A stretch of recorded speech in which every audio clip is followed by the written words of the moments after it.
दोस्तों 1 TB की hard drive लगा ली और यहाँ पर देखो ये पूरी की पूरी फोल्डर्स हैं। हर एक फोल्डर में अलग अलग सॉफ्टवेयर है। हर अलग अलग सॉफ्टवेयर का आज हम ब्रेक डाउन करेंगे कि कौन सा मैं कहाँ यूज़ करता हूँ। आप लोग भी समझ लेना अच्छी तरीके से। तो देखो सबसे पहले बेसिक सॉफ्टवेयर में मेरा क्या क्या है, फॉक्सटेट PDF एडिटर सबसे पहले है और ये मैं हर जगह यूज़ करता हूँ।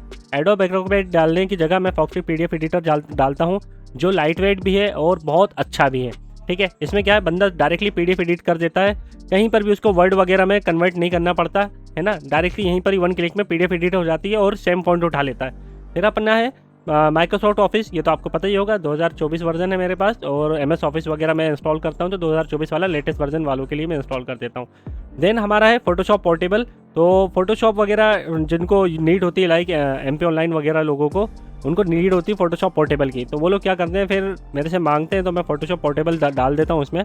और उनकी रिक्वायरमेंट वैसे 7.0 की रहती है, लेकिन भाई वो बहुत आउटडेटेड हो चुका है। मैं उनको लेटेस्ट वर्जन पे स्विच कर रहा हूँ। अभी तक जितने भी जगह गया हूँ मैं, तो उनको लेटेस्ट वर्जन पे मैंने स्विच कर दिया है। एंड SDI आपको पता ही होगा, नहीं पता इसकी वीडियो की लिंक मैं डिस्क्रिप्शन में डाल दूंगा, आप SDI पे ज़रूर जाना।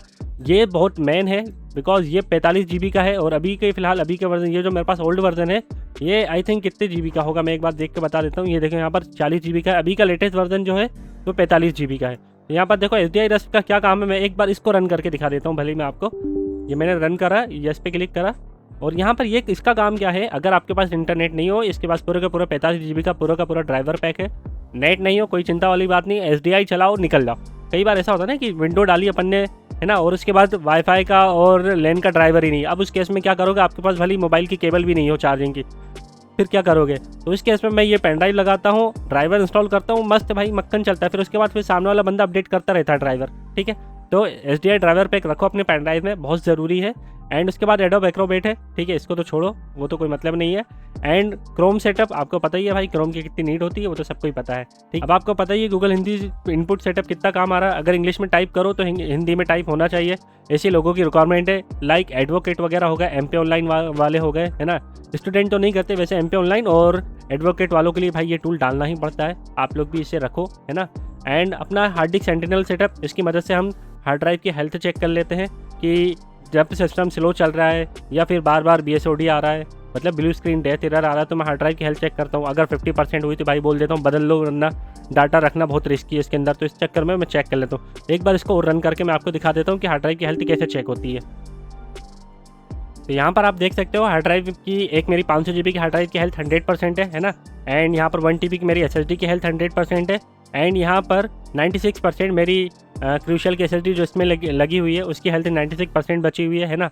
यहाँ पर पूरी की पूरी डिटेल दिखा देता है कितने दिन और चलेगी। फिलहाल ये इतना असली नहीं होता, मतलब एक तुक्का वाली लाइन होती है इसके अंदर। ठीक है, एंड ये मेरी हार्ड ड्राइव है जो अभी लगी हुई है। तो इस तरीके से मैं हेल्थ चेक कर लेता हूँ। अब अपना है HP इमेज असिस्टेंट टूल। तो भाई ये टूल कहाँ काम आता है, ये टूल वर्क स्टेशन मशीनों में काम आता है, वर्क स्टेशन लैपटॉप में काम आता है। Light book, pro book, Z book series में ये टूल काम आता है, बिकॉज ये जो टूल है ना ओरिजिनल ड्राइवर वगैरह उठाता है HP के सर्वर से और इंस्टॉल कर देता है, यहाँ तक कि बायोस भी अपडेट कर देता है डायरेक्टली, है ना। तो ये टूल वहाँ काम आता है एंड ये गूगल पे मिल जाएगा आराम से। और फिर है अपना इंटरनेट डाउनलोड मैनेजर, आपको पता ही है IDM का क्या काम है आज के टाइम पे, भाई खतरनाक चीज़ है। एंड यहाँ पर विंडार वगैरह तो पता ही होगा। और ऑफिस 2007 में ओल्ड सिस्टम जो होते हैं उनके लिए मैं ये रखता हूँ, जो बहुत पुराने सिस्टम है उनके लिए 2007 डाल देता हूँ मैं MS ऑफिस। ठीक है, एंड फिर है अपना सेकंड BSOD फाइंडर, इसकी डिटेल वीडियो मैंने बना दी, आप जाके चेकआउट कर लेना, इसके लिंक भी डिस्क्रिप्शन में दे दूंगा। ये जो पहला वाला सॉफ्टवेयर है हु क्रैश सेटअप, इससे मैं पूरा का पूरा डायग्नोस वगैरह कर लेता हूँ कि यार सिस्टम में कब क्यों ब्लू डब आ रहा है ना। और यहाँ पर फुल इवेंट लॉग व्यू पे मैं जाके चेक कर लेता हूँ कि अगर कस्टमर ने बोला कि भाई मेरा सिस्टम 1 घंटे में बंद हो रहा है, तो मैं जाके चेकआउट करता हूँ कि 1 घंटे में सही में बंद हो रहा है या फिर कस्टमर उल्लू बना रहा है अपन को। तो इस तरीके से लॉग वगैरह चेक कर लेता हूँ। और इन केस बंद हुआ तो बंद होने से पहले क्या एरर आया, तो और उसके बाद बंद हुआ, तो ये इवेंट लॉग पूरा का पूरा चेक कर लेता है कि ये एरर आया, देन उसके बाद ये सिस्टम बंद हुआ। तो इस एरर को फाइंड आउट करके मैं हार्डवेयर की तरफ पहुंच जाता हूं। और अब अपना है CPU GPU बेंचमार्क, इसको थोड़ा ध्यान से देखना क्योंकि ये सॉफ्टवेयर बहुत खतरनाक सॉफ्टवेयर है। तो अब देखो सबसे पहला जो है हमारा फरमार्क है ना, तो ये रहा फरमार्क कहाँ काम आता है मेरे, तो मैं एक बार दिखा देता हूँ आपको। फरमार्क जो काम आता है मेरे बड़ी बड़ी गेमिंग मशीनों को डायग्नोस करने में।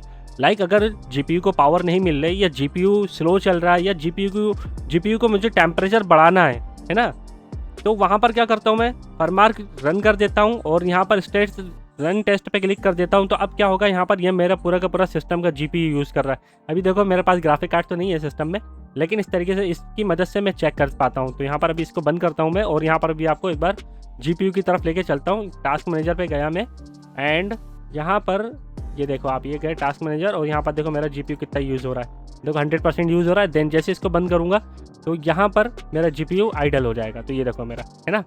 तो इस तरीके से क्या होता है कि जब सिस्टम गेम खेलते टाइम बंद हो रहा है या फिर चलते चलते बंद हो जा रहा है, तो मैं सिस्टम को इसकी मदद से लोड डाल के चेक करता हूँ कि सिस्टम वाकई बंद हो रहा है या कस्टमर बेवकूफ़ बना रहा है। इस तरीके से मैं चेक कर लेता हूँ। मार्क के अंदर ही सीपीयू बर्नर भी है, तो कई बार क्या होता है सीपीयू को प्रॉपर पावर सप्लाई से नहीं मिल रही होती है, तो हम क्या करते हैं, हम यहाँ पर सीपीयू पर पूरा फुल लोड डाल देते हैं। तो यहाँ पर अब आप देखना मेरा सीपीयू 100% लोड पे जा रहा होगा। यहाँ टास्क मैनेजर पे लेके जाता हूँ मैं, पर देख सकते हो आप, जैसे मैंने स्टार्ट करा मेरा सीपीयू लोड पे आ चुका है। 98% यूज़ कर रहा है अकेला वो सीपीयू बर्नर। तो इस तरीके से मैं सीपीयू जीपीयू को चेक कर पाता हूँ। अगर सीपीयू जीपीयू में कोई प्रॉब्लम आती है या फिर हीटिंग का इशू है, हीटिंग मुझे बढ़ाना हो, हीटिंग बढ़ा के मैं टेस्ट करता हूँ कि यार हीटिंग वाकई आ रही है कि नहीं आ रही। तो इस तरीके से मैं चेक करता हूँ, इन सॉफ्टवेयर की मदद से मैं ये सारी चीज़ें चेक कर लेता हूँ, है ना।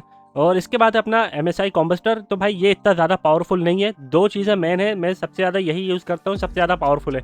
एंड फरमार्क का एक एडिशन और है, ROG एडिशन, जिसको हम बाद में कवर करेंगे क्योंकि वीडियो बहुत लंबी होती जा रही है। मेरा यहाँ पर स्क्रीन रिकॉर्डिंग में टाइम दिख रहा है ना। तो अब आया डायग्नोसिस सॉफ्ट में। तो डायग्नोसिस सॉफ्ट सबसे मेन है भाई, यहाँ थोड़ा ध्यान से देख लेना थोड़ा सा और।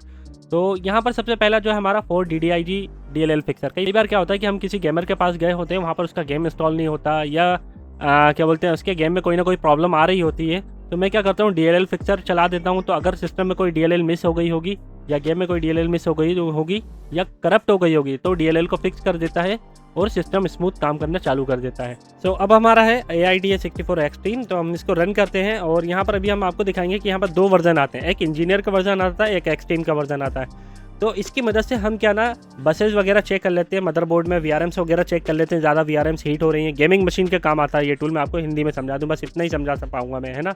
डॉक्टर हार्डवेयर यूज़ नहीं करा, डाल के रखा हुआ है। और ये जहाँ तक मैंने एक बार यूज़ करा था, तो ये हार्डवेयर इन्फो की तरह है। हार्डवेयर इन्फो की डिटेल वीडियो मैं डिस्क्रिप्शन में डाल दूंगा, आप वो जाके चेकआउट कर लेना।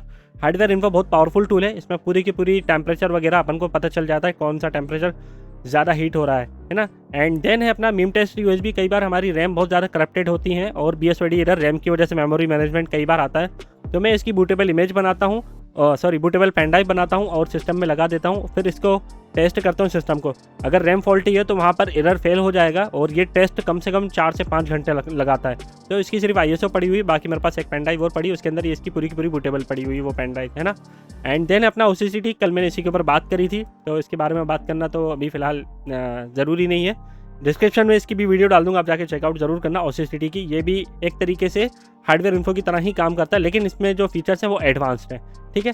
तो यहाँ तक ये पूरा का पूरा क्लियर होगा, क्योंकि मैंने यही के सॉफ्टवेयर उठा के एक्सट्रैक्ट करके यहाँ डाले हुए हैं।